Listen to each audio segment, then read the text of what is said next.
London. The first court hearing in a privacy case brought by Meghan, Britain's Duchess of Sussex, against a tabloid newspaper for printing part of one of her letters takes place at London's High Court on Friday.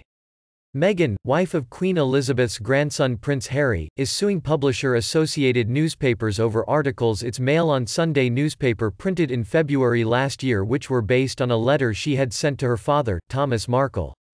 Lawyers for the Duchess say its publication was a misuse of private information and breached her copyright.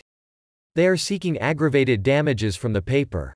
Meghan and her father fell out on the eve of her glitzy, pomp-laden wedding to Harry in May 2018. Markle pulled out days beforehand after undergoing heart surgery and following news he had staged photos with a paparazzi photographer, and speculation about his attendance dominated the build-up to the ceremony.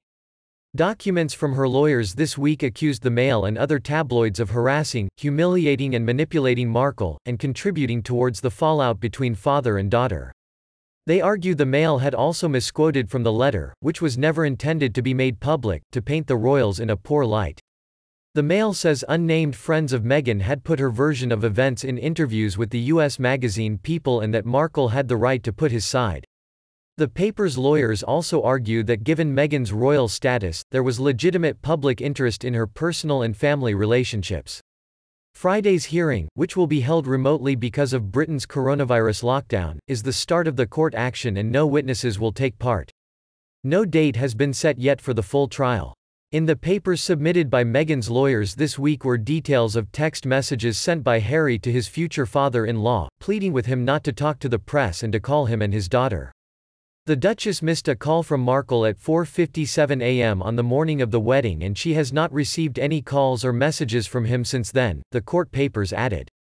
The legal action is the latest step in growing hostility between the media and the couple, who are now living in the Los Angeles area having stepped down from their royal roles at the end of last month.